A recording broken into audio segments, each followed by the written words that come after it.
They prepare you for how to swaddle a baby, how to change a diaper, how to respond to your baby's cries, but they don't prepare the mother for how they might feel. Thousands of women say they are stepping into motherhood feeling overwhelmed, sleep deprived, and unsure what's normal. I just remember hobbling around in the store, leaking and crying. I felt overwhelmed, kind of keeping up with the house, keeping up with taking care of yourself. For many, it's called baby blues, but for others, it's postpartum depression. I felt like I was always just really sad. Like I never really had a lot of wins. It was always, the challenges were always great and big, and everything just felt very heavy. It begs the question, are we failing moms postpartum? And how can we help? A lot of women have mental health conditions during this time period, and unfortunately, we just don't talk about it a lot in our society. Welcome to the Wellness Files, a podcast where we explore practical tools, research, and real stories. I'm your host, Kari Beal, and today we're sitting down with psychiatrist Dr. Neha Hudepohl and hearing from 3 patients. We are here with Dr. Neha Hudepohl, and she is a psychiatrist with Prisma Health. So thank you so much for joining us today. Thanks for having me. One of the reasons I wanted to have you on the Wellness Files is because you specialize in helping women during pregnancy and after pregnancy in the postpartum period. And I think we could all use some more support during both of those times. So can you give people a little bit about your background and what you do every day? Absolutely. So you're right, I'm a reproductive psychiatrist, and specifically I take care of women in the perinatal period, which you talked about during pregnancy and after they give birth, up to about a year or so after they give birth. And so a lot of women have mental health conditions during this time period, and unfortunately we just don't talk about it a lot in our society. But perinatal mental health conditions are actually the most common complication of pregnancy. They affect sometimes 1 out of 5, even up as high as 1 out of 3 women. That's a huge number of people if you think about 20% or more. Or more. Yeah, or more. There's probably more that maybe don't get treatment or help. Right, and in certain vulnerable populations, that number is sometimes 1 out of 3 or even 1 out of 2. So it is a huge number of people who have babies. And unfortunately, I think in our society, we just don't talk about these conditions very often. I think a lot of women feel shame or guilt about feeling them because we envision that motherhood's supposed to be this really joyful time where people are supposed to, feel this instant connection to their babies, and it's a beautiful time, but it can be really hard. As you mentioned, everybody needs support when they have a baby. And when you add depression or anxiety or other conditions to the mix, it just really makes it almost impossible. Yeah, I know for me, it was just such a drastic change from what I was used to, because I wasn't used to somebody depending on me. I have a husband, I'm used to communicating with him, but I'm not used to somebody controlling my schedule. Right. If I'm nursing and maybe I want to go do something that day and I have to figure out, okay, what time can I nurse him? What time does he have to nap? It's just so many things going on at once, and you're not always prepared for that. And then you have all the emotions and you're recovering, and there's just like so much that goes on in that time period after birth. I know before birth there's a lot going on too, but for me it was the hardest after birth, just like mentally and physically juggling everything that was going on. And when you add sleep deprivation oh my gosh, to that, I was definitely sleep deprived. You certainly aren't getting any sleep in late pregnancy or after you have a baby. Yeah. And then, if you start to feel worried or anxious or nervous about things, maybe more than you would expect to, you start to feel like you're worrying a lot about your baby, you're worrying about people you care about, that maybe something bad might happen, or there may be, a medical condition or something. I think a lot of new moms feel a lot of nervousness and anxiety, but for some people it really takes on a life of its own, and it starts to kind of control your day-to-day functioning and your thinking. And I think that's really where when we talk about these things more and we start to normalize them, more people are able to say, hey, that happened to me too, and maybe that's not okay for me to be up all night worrying about my baby to make sure she's breathing or he's breathing, that kind of thing.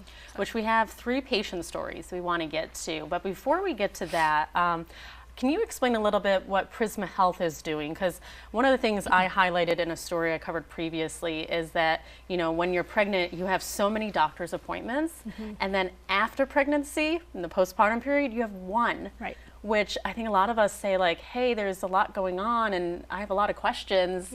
and all I get is one doctor's appointment. Yeah. You know, we just need more Yeah. support. So explain what Prisma Health is doing. That's a great question. And I think you're right. There's, at least for the mother, right, there's very little medical follow-up in the postpartum period. There's a lot for the child, thankfully. Yeah. And so we do like to include our pediatricians into these conversations too, because it's a big part of what they're looking at. But so I think the most important thing that Prisma Health is doing, and that, you know, all medical providers really should be doing, is asking women these questions throughout pregnancy and into the postpartum period. So we use a lot of universal screening tools for things like depression and anxiety for all women, regardless of their history or if they've ever had it before. But just because they're pregnant, there are a lot of national organizations that recommend that we screen all women for depression and anxiety during pregnancy. And at Prisma, what we're doing is we're screening them multiple times during pregnancy, because even if they don't start off with those symptoms, they can develop over time. And so we want to make sure we're capturing multiple time points. After the fact as well. During and after. And we're actually asking pediatricians to do the same thing. Oh, for the moms. For the moms. Actually, my pediatrician does that. They ask about my well-being. Yeah. And that matters, if I right? can buy food and do all Yep. of this stuff for myself and help my child. So yeah, I see how that could be beneficial. Yeah, and it makes a big difference because the child is healthiest when mom is healthy. So if the pediatrician's really focusing on mom's well-being, emotional well-being, but also, you know, housing and food stability and things like that, then that child has the best chance at having a healthy, stable early childhood. Yeah. And later in this podcast, I want to get to postpartum depression. But before we get to that, there's a story I covered with this mom, Nicole, and she started the new mom school here in Greenville. And I think for a lot of us, we kind of fall in this category where we're not feeling quite depressed. And so we might not fill out that questionnaire of like, hey, I can't get out of bed this morning. But we're still not fully there, you know, we still are struggling mentally in different ways, but we just don't think it's depression. And I think she's kind of like me and fell into that category of like, it was still tough. So I want to take a listen to her story and kind of what she's starting. So this was probably about 2 weeks after my second was born. Nicole Parmalee has 2 children, Mason and Max. So his mouth is lip stained red here because he was drinking virgin strawberry daiquiris. When pregnant, she was ecstatic to welcome her babies into the world. With my first child, Mason, I moved down here when I was 33 weeks pregnant. She didn't realize how tough it would be during the 4th trimester, which is the time after a woman gives birth. They prepare you for how to swaddle a baby, how to change a diaper, you know, how to respond to your baby's cries, but they don't prepare the mother for how they might feel. Those feelings can be overwhelming. I just remember hobbling around in the store, leaking and crying. She says new moms are dealing with a lack of sleep, breastfeeding challenges, post-delivery healing, and much more. It was very isolating, as new motherhood can be. You're constantly questioning yourself, wondering if you're doing things the right way, wondering if this is normal. Parmalee felt there was a lack of support for women during the postpartum period. I never knew there was a pelvic floor physical therapist. Everyone tells you when you go to the doctor, oh, I'm peeing when I sneeze, or I'm peeing when I laugh or jump, and they're like, that's normal, that happens. She learned that wasn't normal, and there are ways to help the body heal.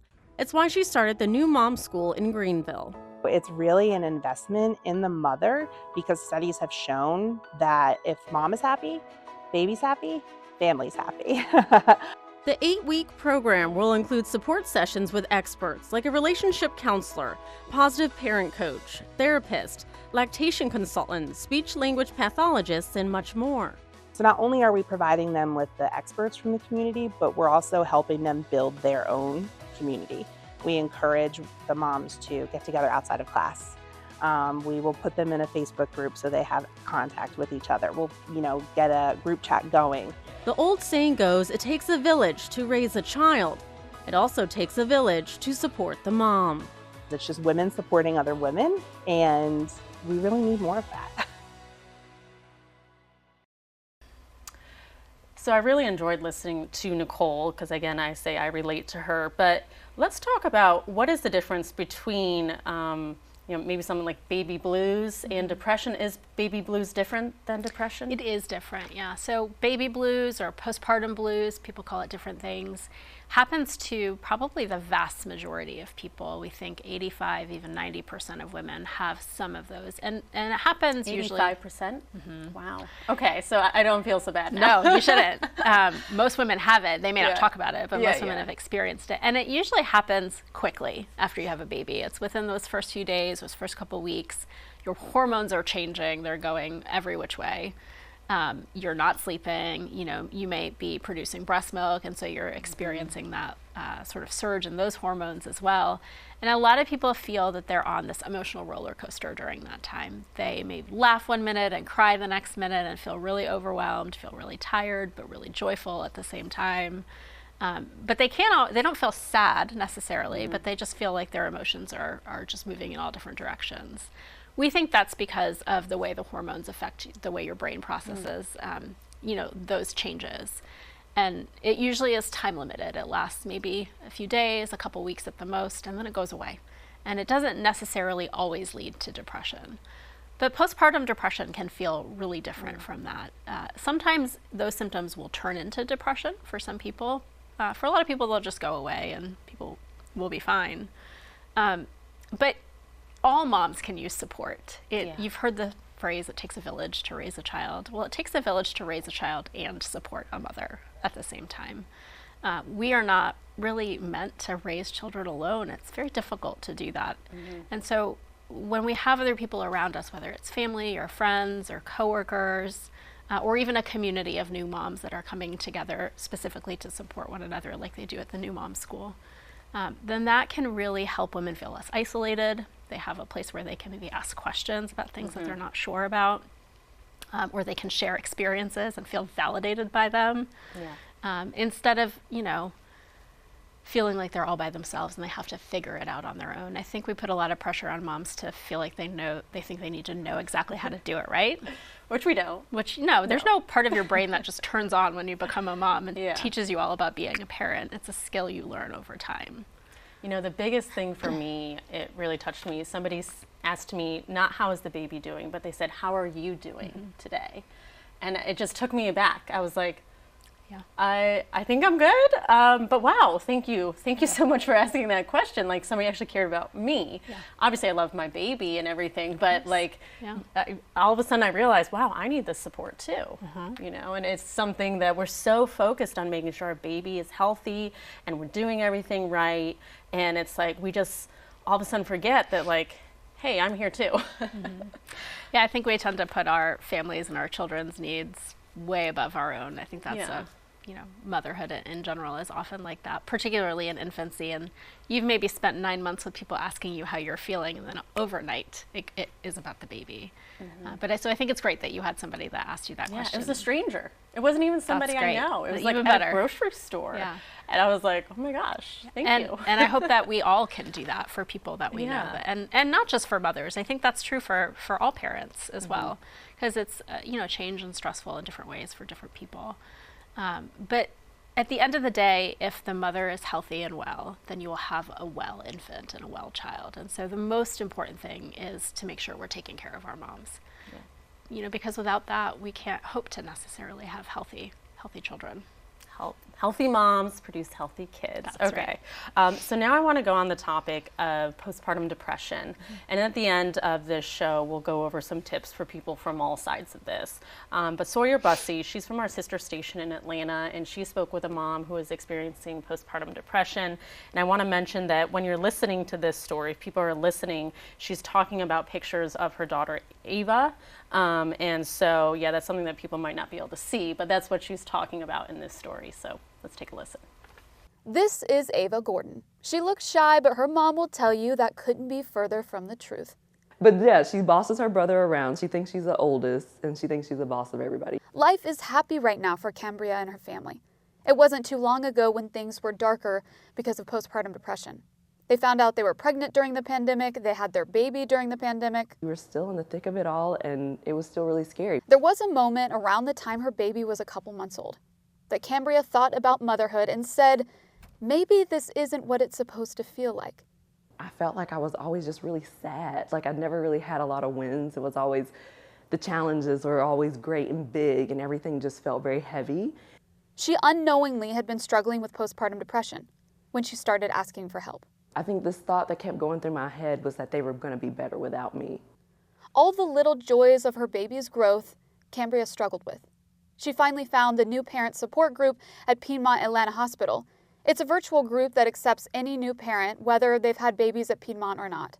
You're either ashamed to reach out for help or you just don't even have the energy. Deanne Smith says that baby blues last a short period of time and get better within a couple weeks, while postpartum depression lasts longer. Men and women are impacted. If we don't take care of our moms, then who's going to take care of the world? The support group has allowed Cambria to share her story while encouraging others going through the same thing to find help. The girls are hoping this is a group that can be a safe space for people struggling, while also encouraging them that happy memories are ahead. In Atlanta, Sawyer Bussey, Atlanta News First. Okay, so coming back from that mom spoke a lot about a support group that she said helped her, which I know is kind of something that's a repeating thing here among the moms, explaining why that's so important. But that was located at a hospital. I know for me, I actually went to the Prisma breastfeeding support group, and that helped me kind of figure everything out that was going on up here and what to do. And it was nice to talk to other moms and you bounce off ideas and how it's working for them. So yeah, you've already mentioned why support is so important. So I want to kind of focus on when you're experiencing postpartum depression, what do those symptoms look like? And how do you recognize that that's depression, not just maybe the baby blues?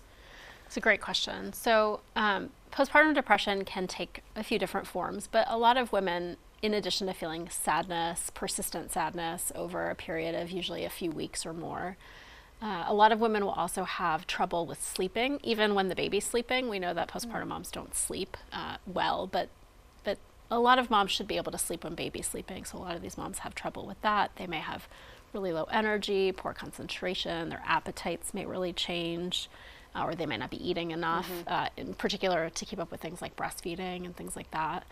But a lot of moms who have postpartum depression actually have a lot of anxiety and restlessness, which sort of sounds counterintuitive because we call it depression, but those two things actually go hand in hand.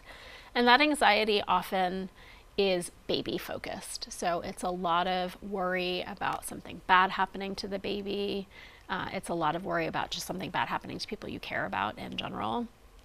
It's a lot of really specific worries about things that might happen to the baby, whether it's a health concern or, something dangerous that might happen, to the point where some women will check on their babies a lot more than, the average mom will. Need to, yeah. Feel like they have to, like they're compelled to, or they may avoid certain places because they're afraid that might be a risky place. I've had moms avoid walking up and down stairs when they're holding their baby. That actually happened to me when I was postpartum as well.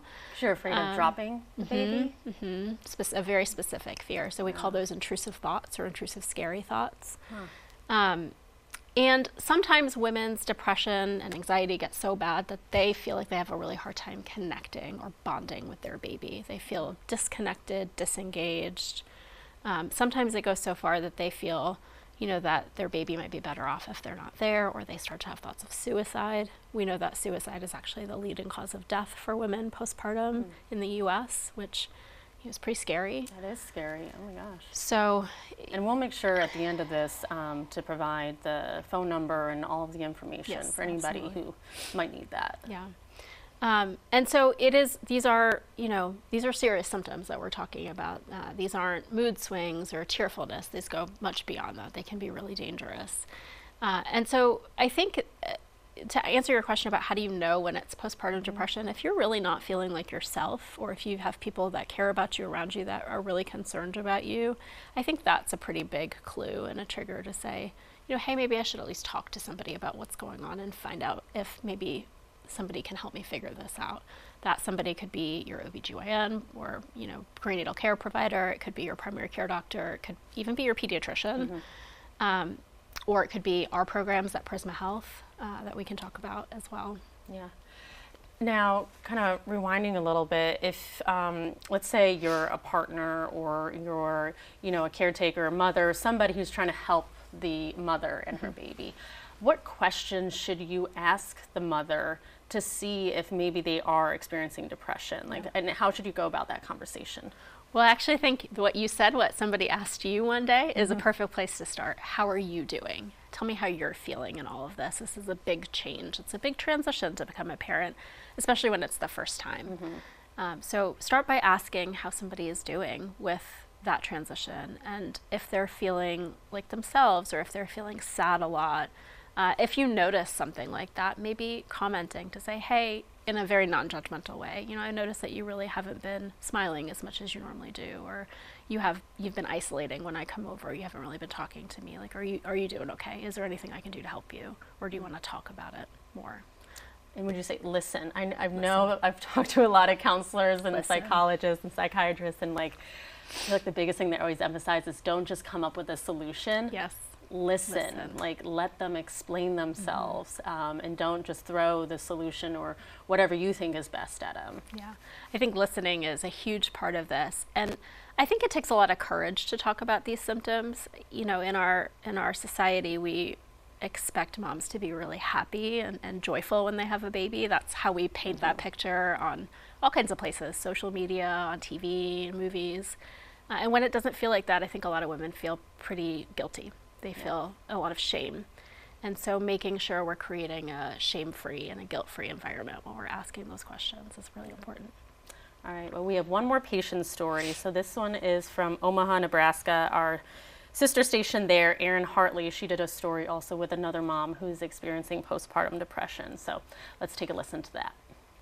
Becoming a mother is something Grace Lechtenberg had always dreamed of. Very lucky to have an uneventful pregnancy and felt pretty good overall. I was able to do all my normal activities. She and her husband welcomed their daughter Elaine in October. But about a week after giving birth, she noticed a change. There was a day that I just couldn't stop crying. I was so emotional. But for Grace, her tears weren't from feelings of sadness. I didn't have bad feelings about myself. I didn't have bad feelings about my baby, about our situation necessarily. It was just like I felt overwhelmed, kind of keeping up with the house, keeping up with taking care of yourself. Dr. Santel at Methodist Physicians Clinic in Fremont says many signs and symptoms of postpartum or perinatal depression can be overlooked, in addition to who it's affecting. Our active duty military members, as well as women veterans, are at a significant increased risk for postpartum depression.